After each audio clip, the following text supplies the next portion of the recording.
Where's the darkest dark? Well, it's pretty easy to see. The darkest dark is that little tree that's in front of that mountain, right? That's the number one.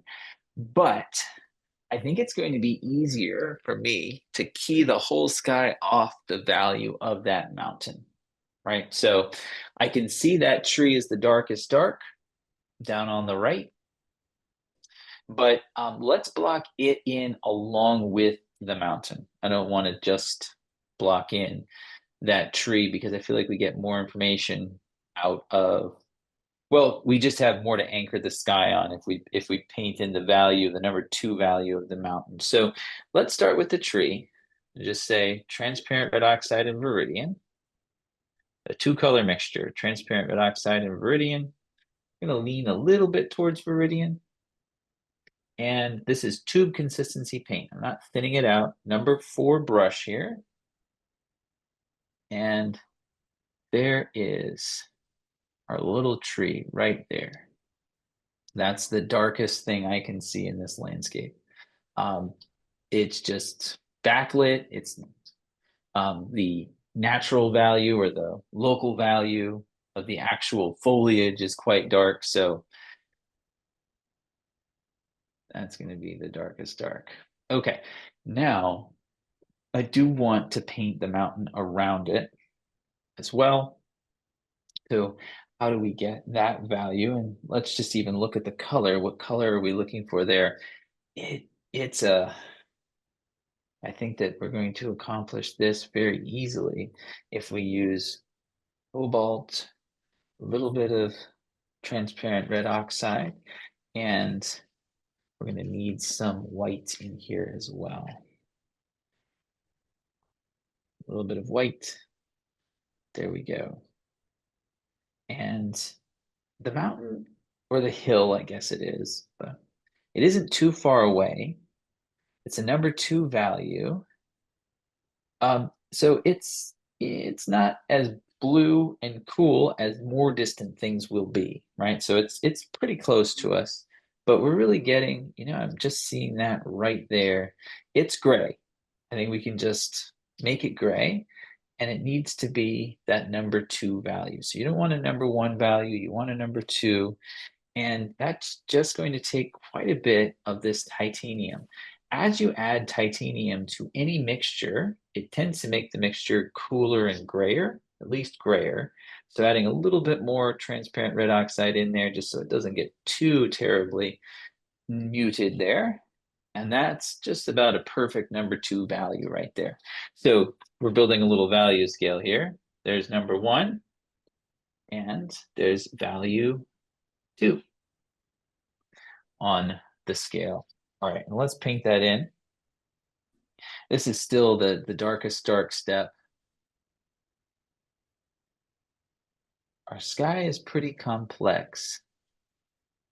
We're going to take a lot of time in our sky today. Let's just get this on the land. May not do too much more to this today, just so we have time to focus on that sky. There we go. And it really comes all the way across. Again, we can work on the drawing and things here a little bit more, but just for the block in, very helpful to have that value really stretching across the painting. Okay, there's that number 2 value. We won't worry about any of the other hills in there for now. But now that we have that, let's go back to the palette. And I'm cleaning my brush out too. In fact, I'm just going to switch brushes. Picked up a number 4 filbert here. And I'm going to take straight titanium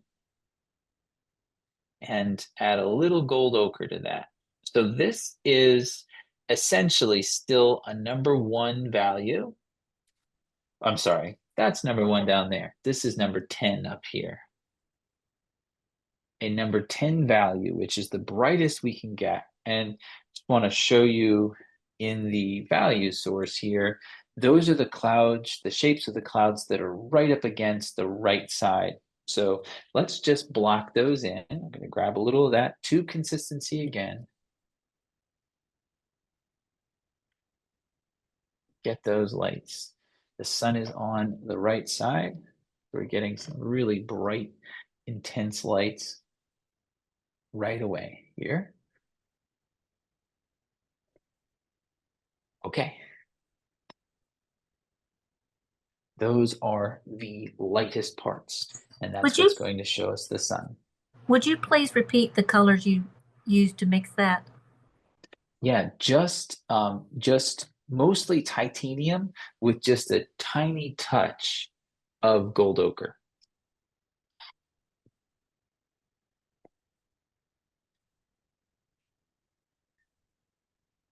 Okay. And now that those are in, our lightest lights and our darkest dark, you remember the next question, the next step that we are going to take in this process is to begin to ask the question, what's the easiest thing to see next? And asking what's the easiest thing to see next is a lifesaver when you're up against a really complicated scene like we are here. There's a lot going on in the sky. So just what's the easiest part to see next for you? And it may be different for you than for me, but I'm looking at the big sort of number 7 value right here. And there it is near the right near the lightest light. It's a big sort of simple shape by comparison. That cloud right there, that feels pretty easy to see. And it's also a gray. Okay, so a gray like some of the other grays I've already mixed. I know because of the way atmospheric perspective works, that gray is going to be warmer, closer to us than it would be in those distant clouds way down towards the horizon. So let's start mixing that number 7 value. Here we go. Now, there are lots of ways to make gray. I'm just going to take the easy one. I'm going to take transparent red oxide, and I'm going to mix some ultramarine with it. And a lot of white too.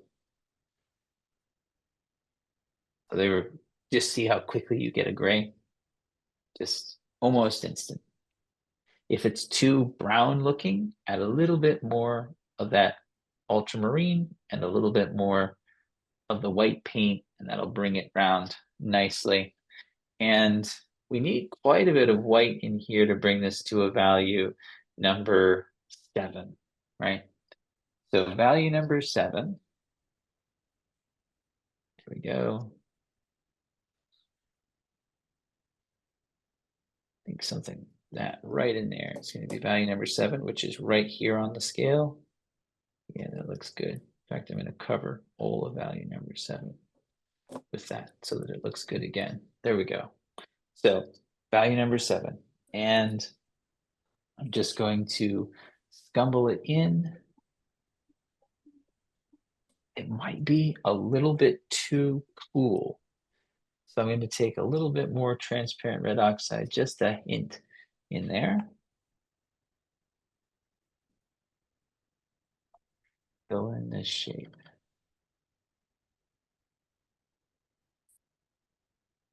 Pretty close though. Okay, and this an even darker spot right in here. And something that's going to happen as we go away is some blue sky there. It's going to get slightly darker as it goes across. Why? Well, the farther we get away from the sun, the darker it's going to be. So if you noticed on the value scale source that I sent out, I have 6 plus and 6 minus because there are some values that they don't change from, say, 6 to 7, but they come all the way up to the edge of a 7, right? And so this is going to stay 7 as it goes away from the sky. It's not going to get that much darker right through here. We'll get to a 6 over here, but it's still going to be ever so slightly getting darker as it goes away. So how do we do that? I'm just going to add a touch of the ultramarine and a touch of the transparent red oxide, and we're just going to bring that value down a little bit. And I'm also going to try to cool it off a little bit more. As we come away from the sun, we're going to be getting a little bit cooler and darker, right? So just it's a subtle thing, and it's these subtleties that make clouds look like they're floating away.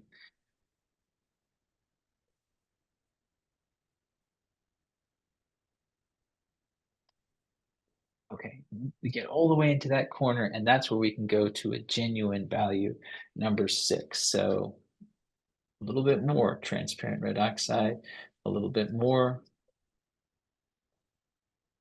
of the ultramarine blue, and there we go.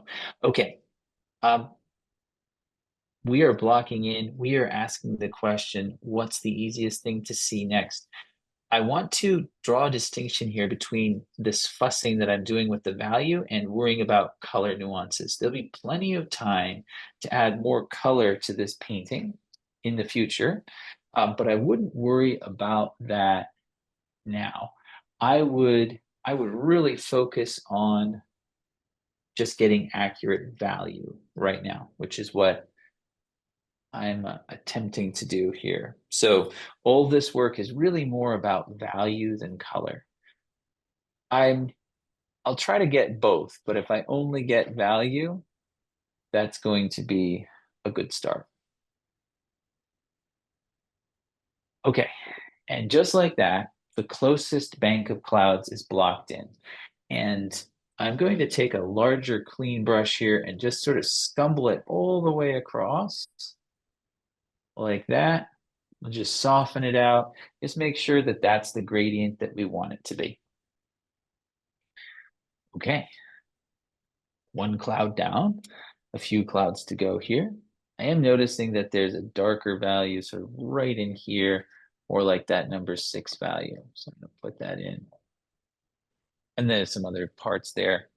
But that actually is really reading nicely already. The way that because clouds are a mass, but they're not like a rock in the sky, right? The light goes into them like a lampshade. So we can see the sort of glow in that cloud with that transparent red oxide undertone, and it's working really nicely. Okay, what's the easiest thing to see next? What's the easiest thing to see next? I think that some of that blue sky would be a really good thing to get in next. And I think the blue sky, actually, I kind of overstepped the boundary here. It's the same value, that blue sky, but it's obviously a change in color. And that's going to give us the edge of this next cloud. One of the darkest parts of the blue sky, too. So what color? I'm looking at this shape right here. What colors will we use for this? I think to start off with, we would do very well to use Viridian and Cobalt Blue. Viridian and Cobalt Blue.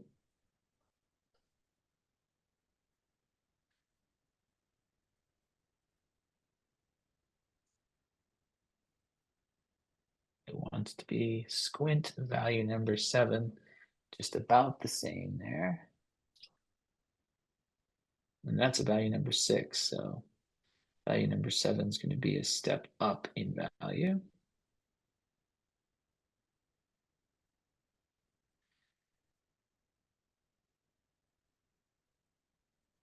And this is where that blue sky can go. I'm going to put in the sky like you would expect. Get these little pieces of light across there, right? And go a little bit higher and right in the middle, right in here, we've got another piece of blue sky up in there. Okay, as we go over here, that sky, that blue sky is going to get a lot lighter and a lot redder. So warmer, I almost think that we would do well to have, let's switch out. So this is a two color mixture, Viridian and Cobalt. Let's switch out for Cobalt and Gold Ochre. Let's see how that looks. That might be a little too gray, but it might actually be perfect. So let's see. Yeah, we're looking for something that looks a lot like that. But the value has to come all the way along to a number 8. So much lighter value here. And just a little bit darker than the cloud that's next to it. So the cloud's lighter, and then the sky is just a tiny bit darker. Number 8 value compared to that number 10. Cobalt and what? Sorry. Gold, gold ochre. Thank you. Yeah.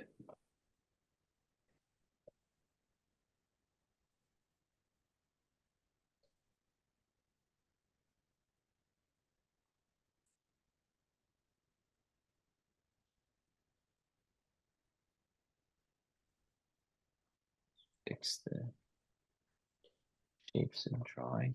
And I'm also going to bring this right into here. Just like that.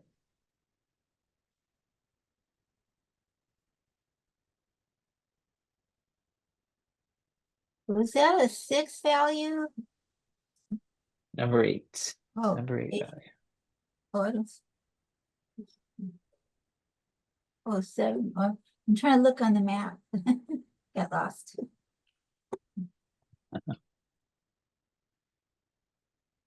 A little bit darker up here.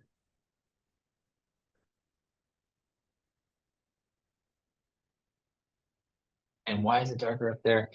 Mostly because it's higher in the sky. It's just a little bit darker up there.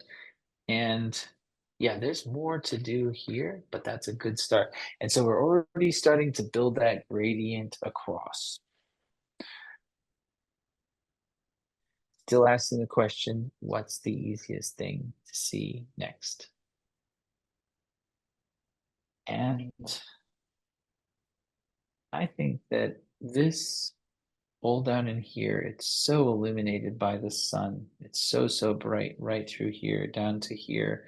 That that feels like an easy shape to fit in next as I kind of put together this puzzle in the sky. So I'm going to go back over here. This was our just just gold ochre and white, and I'll put a little bit more gold ochre in there, and it's going to get a little bit more yellow. And I think that if I add just a touch, not a lot, just a touch of ultramarine, that'll keep it from feeling too yellow, but it'll still be very light. And it's just a really subtle sort of cream colored gray, right? That's what I've got there. And I'm trying to take that number 10 value down to a number 9 value. That's the goal here. And I'm going to bring that in right along here, starting with a really sharp edge right there. Okay. Are you switching switching out your brush when you do the lightest values? I am pinching it out in my paper towel. And if there's a really dark value in there, I'm cleaning it out in my mineral spirits. But no, I'm sticking to the same number 4 silver. Okay.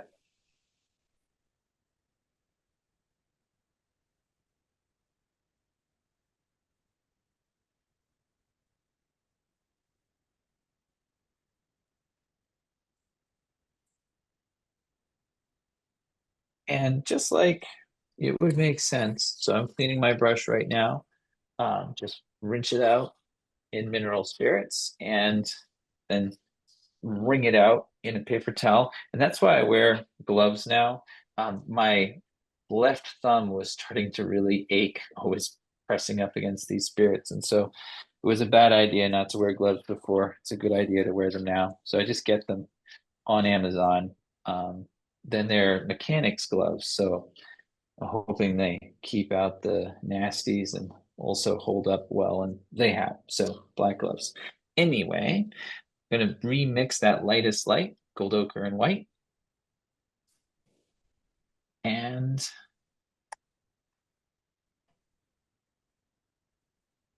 So for these kind of skies, you don't use the checkerboard pattern?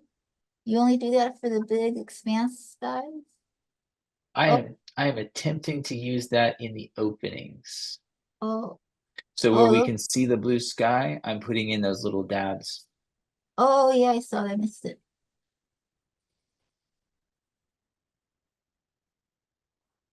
And we can see a little bit of that right in here. There we go. Okay. Now, the easiest thing to see next, I'm gonna keep running up along the side here. Just get that shape all the way painted in. That's that cloud right there.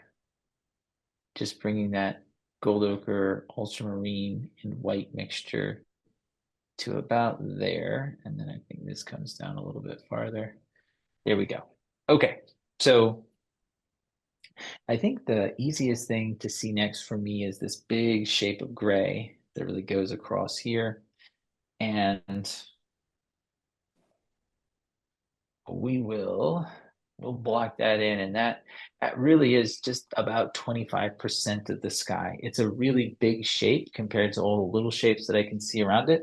And once it's in, I think I'm gonna have a much better time sort of figuring out where the lights and the open sky fit around it. So that is mostly that number 6 value.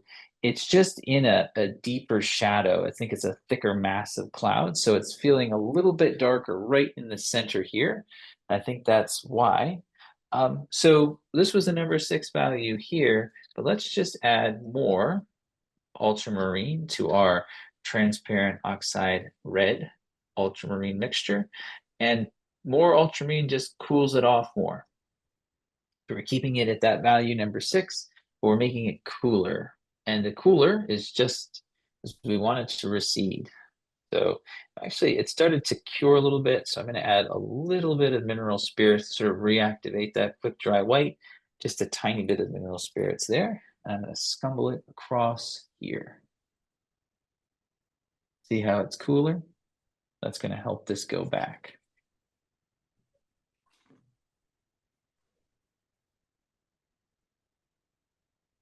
Have to make it warmer as it comes to this side. So I'm going to get that in just a second. Oh, I'm slow. You got, it's cooler, so did you put cobalt in that or ultra? Just actually, yeah, just a little ultramarine. So I stayed with the 2-color mixture, but I just shifted it a little bit towards the ultramarine. Okay, thank you. Absolutely. And these sort of stumbling strokes where you can see bristle marks through are really good for clouds. They kind of give you that they're a mass yet they're transparent kind of quality. It just works well. We may have to, change some of those textures, but this will carry us a long way. Okay. And that is that center gray, and it's just warmer here. There's more light on it, and it's warmer here because it's a lot closer to that sun on the right side. So I'm just gonna go back, same mixture here. You were just asking Carol, this gray that I'm making with transparent red oxide and ultramarine blue, but I'm just going to take it back in the direction of the transparent oxide red and just get a warmer gray here. And that gray is going to belong to this side of the sky.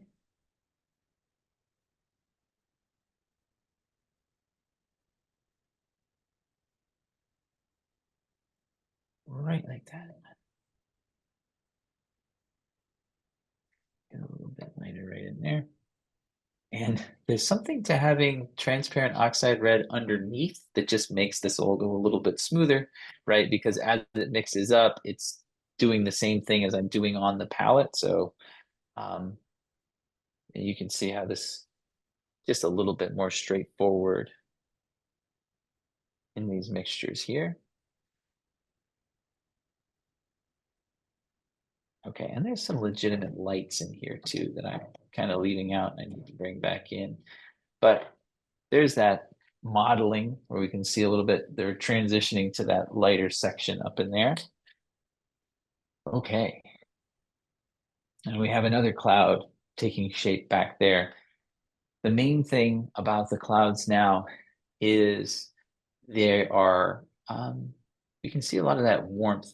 I don't think in some cases, it'll work to use really thick passages on these clouds, but for the most part, if you use really chunky paint, it's going to be hard to make those clouds look like they're floating, right? So we will use thicker paint in places, and we already have. But for the most part, as you're massing in these big shadows, you want them to feel like if you stuck your hand into the painting, you could stick your hand right into that cloud. It's not something that's a solid. So don't paint them as solids. That helps. Like if they start to look like floating rocks, that's when you want to probably address the edges and the texture. Okay, what's the easiest thing to see next? Oh,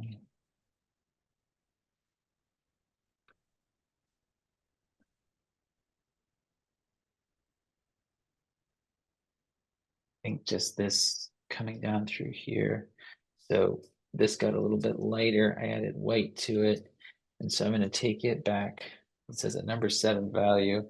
And just looking at my source, I missed an opportunity for that gray right here coming close to the sun. Yeah, map that out there like that. Okay.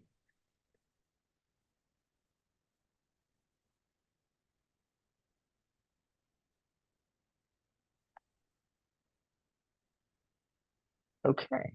Now, I think now would be a good time to bring in the blues of this guy down here. And I'm going to try to stay with our 2-color mixture, at least for right there, of cobalt and viridian. But what I'm going to do, and add a lot more white, and I'm going to bring in some more viridian, getting closer to the horizon line. And, in theory, as we get closer to the horizon line, the colors are going to get warmer. Viridian is warmer than cobalt for sure. So as I add more viridian, that blue warms up, or, for lack of a better description, starts to turn green, right? And here goes in the sky with these little patches of color, trying to leave some of that undertone, just like I did in the big open sky painting. I try to paint the sky like this always, but we get down to here, and one thing you want to see is look at the value difference from this side to this side, right? Number 7 over here, number 8 over here. We can see that fall off in value as we come away from the sun. Also, the warmth over here, it's more of a golden, not golden, but it's just a warmer blue. I don't know how else to describe it. It's grayer, but it's just more towards even something that could be a gray violet over here. Over here, definitely cooler, definitely more of a rich blue. Now, as we come down to here, we want to see that transition to an even warmer green as we get down toward the horizon.